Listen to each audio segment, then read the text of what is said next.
अस्सलाम वालेकुम। SOB channel में हमारे ख़ास मेहमान हैं हज़रत हाफिज़ अब्दुल गनी साहब, जो सरैया के मक्का मस्जिद के इमाम ख़तीब हैं और साथ ही समाजी व मिली तंजीम सुन्नी उलमा बोर्ड के खैरा प्रखंड के सेक्रेटरी भी हैं। सर, हमारे चैनल में आपका स्वागत है। शुक्रिया। सर, सबसे पहले मैं सवाल आपसे ये करना चाहूँगा कि आप इस तंजीम में कब से जुड़े हैं? मैं 2007 में ये तंजीम कायम हुई, उसी वक्त से इस तंजीम में शामिल हूँ और तंजीम की कारकर्दगी में हमारी कोशिश जारी है। सर, आप अभी सुन्नी उलमा बोर्ड के खैरा प्रखंड के अध्यक्ष सचिव हैं। आप इस ओहदे की मुनासिबत से तंजीम के लिए क्या कुछ काम किए? मुझे ओहदा मिलने के बाद ओहदे के मुताबिक सबसे पहले जान पहचान और इलाके के लोगों से मिलना जुलना रहा है। जो भी लोग या जो नौजवान भाई हमारे इस तंजीम में नहीं जुड़े हुए थे, मैं शब रोज़ मेहनत करके उन लोगों को, उन नौजवानों को इस तंजीम में जोड़ने का काम कर रहा हूँ। सर, आपसे 2-3 सवाल और करूँगा मैं। समाज सेवी होने के नाते आपने अपने समाज में किस चीज़ की कमी महसूस की? आपको लगता है कि किसी चीज़ की कमी है हमारे समाज में? देखिए, समाज सेवी होने के नाते मैं ये कह सकता हूँ, जब समाज के बीच तंजीम के मातहत मैं काम कर रहा हूँ, लोगों से मिल रहा हूँ, नौजवानों से मिल रहा हूँ, तो समाज में हमें ये कमी महसूस हो रही है कि समाज सेवी होने के नाते समाज सेवा करने के दौरान मैंने महसूस किया है हमारे कम्युनिटी में तालीम की बहुत कमी है और तालीम याफ्ता ना होने की वजह से सारी छोटी छोटी नाकली की बुनियाद पर गलत फहमी का शिकार हो जाते हैं और आपस में ही छोटी छोटी बातों में लड़ भिड़ कर हम परेशान रहते हैं। इसकी वजह ये होती है कि हमें बर्बादी की तरफ ले जाता है ये रास्ता, जिसे हम रोकने की कोशिश कर रहे हैं, लोगों को बताने की कोशिश कर रहे हैं कि आप हमारी तंजीम से जुड़िए और इस छोटी छोटी कमअक्ली का जो हम शिकार हो रहे हैं उसे अपने आप बैठ कर निपटारा करें, आपस में बात करें, आपस में मोहब्बत पैदा करें। इंशाअल्लाह जब आप समझेंगे तो हमारी उम्मीद ये है कि आप इस कामों से बच जाएंगे और जो हमारा पैसा, हमारा कमाया हुआ रकम थाना वगैरह में बर्बाद हो जाता है, बिला वजह जो बर्बाद चला जाता है, वो बचा करके हम गरीबों की मदद करें, जो मिस्कीन है उसकी मदद करें, जो बीमार है उसकी इयादत करें। ये सब भलाई का काम है जो हम चल चल के गांव-गांव और गली गली में जाकर अपने नौजवानों से, अपने बुजुर्गों से ये समझाने की कोशिश कर रहे हैं। सर, आपने अभी बोला जो बातें आपने कही कि हम आपस में जुड़ जाते हैं, नागरी की बुनियाद पर बहुत सारी बातें ऐसी होती है जो हमारे दरमियान इख्तिलाफात को जन्म देती है। इन बातों की जड़ आप तालीमी पसमानदगी मान रहे हैं, नाखानदगी मान रहे हैं। तो सर, आप तालीमी पसमानदगी की दूरी करने के लिए आप इस पे काम कर रहे हैं, आपकी तंजीम काम कर रही है? जी, अभी कोशिश की जा रही है। जैसे हमारे नौजवान के अंदर ये समझ आ जाएगा और वो समझने पे तुल जाएंगे और तैयार हो जाएंगे कि हकीकत यही है कि ना इल्मी होने की वजह से हम परेशान रहते हैं। जो भी हम मेहनत करके कमाते हैं, गलत कामों में मेरा खर्च हो जाता है।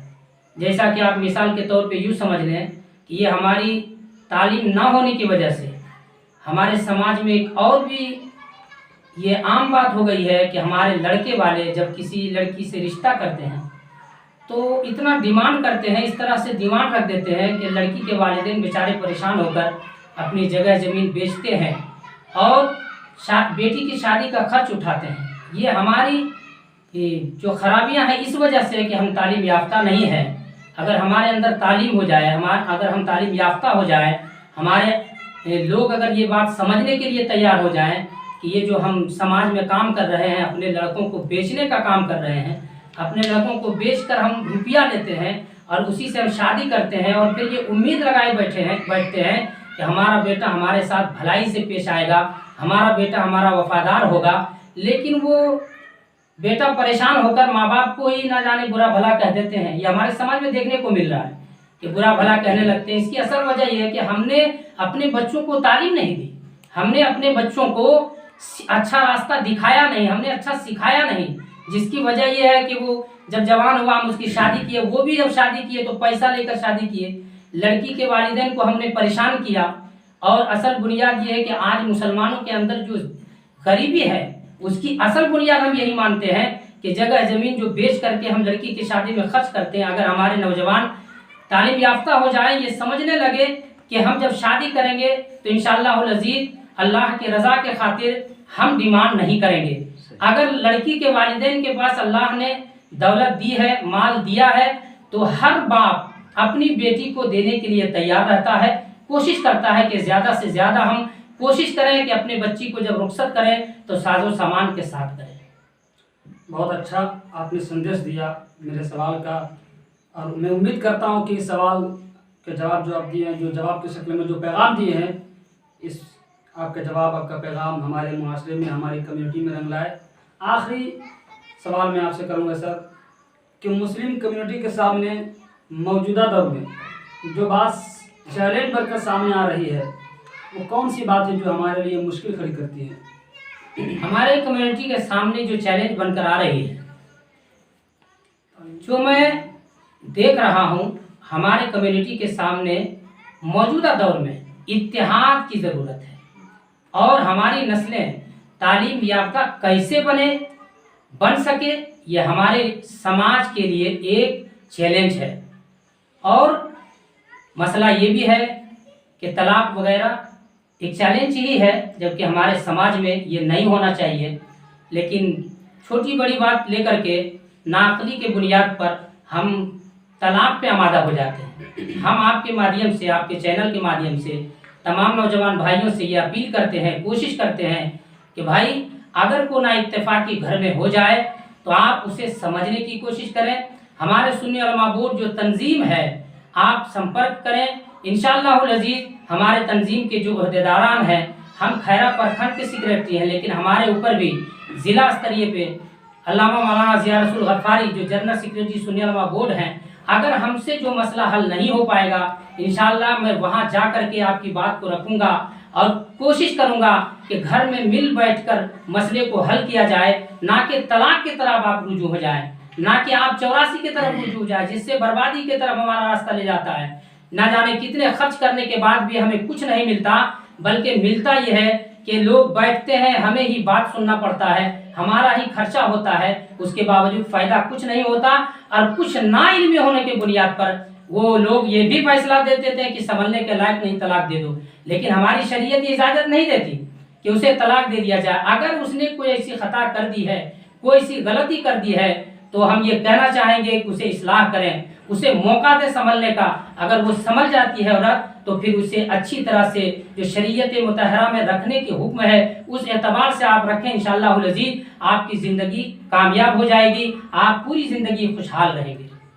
यानी कि आप जो तालीमी पसमानदगी जो एक मसला मानते हैं, साथ ही साथ आप ये भी मानते हैं कि हमारे समाज में तलाक जो एक बहुत बड़ी नासूर बन चुकी है, क्या आप इसको अपने तौर पे इसको मसला मानते हैं? जी जी जी बिल्कुल सर, ये मसला तो है ही, वाकई हमारे कम्युनिटी में इस चीज़ की कमी है, लेकिन तंजीमी जो ढांचा हमारे कम्युनिटी में बनी हुई है, तंजीमी लोगों ने इसके ख़ात्मे के लिए, इसको दूर करने के लिए कोशिश कर रहे हैं। जी जी बिल्कुल कोशिश कर रहे हैं। और जब भी किसी गरीब ने आवाज़ लगाई है सुन्नी उलमा बोर्ड को, चाहे वो रात का हिस्सा हो या दिन का मामला हो, हम तमाम जो अहदेदारान हैं और हमारे मेंबरान हैं, अल्हम्दुलिल्लाह हर किसी की ये कोशिश है कि हर गरीब की आवाज़ पे पहुंचा जाए, उसका काम देखा जाए, उसका काम किया जाए, हो सके तो उसकी मदद की जाए, चाहे जिस एतबार से हो, चाहे वो डॉक्टर लाइन एतबार हो, हॉस्पिटल हो, या फिर थाने का मामला हो, या फिर और कोई मसला हो जो हल किया जा सकता है। हमारे सुन्नी उलमा बोर्ड के मातहत इंशाअल्लाहुल अजीज हरदम कोशिश है और हमेशा कोशिश रहेगी। सर आखिरी सवाल में आखिरी बोल रहा हूँ, मैं माजरत चाहता हूँ, एक आखिरी सवाल। आप तंजीमी सतह पर काम करते हैं, समाज सेवक हैं आप, आखिरी सवाल आपसे मेरा ये है कि अभी इलेक्शन का माहौल है सर, सियासी मैदान में हम किस मकाम पे हैं? देखिए, ये सुन्नी उलमा बोर्ड तंजीम जो है वो हमारे गरीब मिस्कीन बेसहारों के लिए हमने ये तंजीम कायम की है। लेकिन आज का दौर है कि अगर हम सियासत छोड़ते हैं तो मामला ये आता है कि आगे हम नाकामी का मुंह देखना पड़ता है। उसकी वजह से आपका सवाल है कि सियासी मैदान में आप किस दर्जे पर हैं। सियासी मैदान में मैं बहुत निचले दर्जे पे हैं, इस वक्त अभी बहुत निचले दर्जे पे हमारी कौम है, और उसकी वजह यह है कि हमारे दरमियान नाइत्तेफाकी है, जिसकी वजह से हम पीछे हैं। अगर मुत्तहिद हो तो सियासी मैदान में हम ये समझते हैं कि बहुत आगे होंगे। और एक वजह यह है कि हमारे दरमियान बरादरी के नाम पर सियासत किया जाता है, इसलिए ज़रूरत है कि बिला तफरीक मिल्लत से काम करने की। यानी कि हम एक प्लेटफार्म पे हमारे समाज को आने की ज़रूरत है। जी जी बिल्कुल, जिस दिन हम एक प्लेटफार्म पे आ जाएंगे इंशाअल्लाहुल अजीज, सियासत के मैदान में कल भी हम कामयाब थे, आज भी कामयाब रहेंगे। शर्त यह है, हम आपके चैनल के माध्यम से ये कहना चाहते हैं कि हमारे नौजवान, हमारे बुजुर्ग, हमारे जानने वाले, सिर्फ मैं अपने कौम की बात नहीं कर रहा हूँ बल्कि तमाम के लोगों की बात कर रहा हूँ कि आप समझने की कोशिश करें कि हमें किस कदार पे हमें ले जाया जा रहा है, हमें बर्बादी की तरफ ढकेला जा रहा है। हम समझने की कोशिश करें और इंशाअल्लाह अजीज जिस दिन हम मुत्तहिद हो जाएंगे, जिस दिन हम समझेंगे, वो दिन दूर नहीं है कि ये तमाम कामयाबी हमारी कदम चूमेगी। बहुत बहुत शुक्रिया, आप हमारे चैनल में आए। आपका फिर एक बार मैं तहे दिल से शुक्रिया अदा करता हूँ कि आप हमारे चैनल में आकर के आप अपने अंदाज में, अपने तरफ से हमारे दर्शकों को एक पैगाम दिए हैं। माशाअल्लाह, बहुत खुश। Thank you for watching our videos. Do like, subscribe and share and ring the bell icon. हमारे YouTube चैनल SOB चैनल को सब्सक्राइब करें, लाइक करें, शेयर करें और बेल आइकन को बजाएं। धन्यवाद।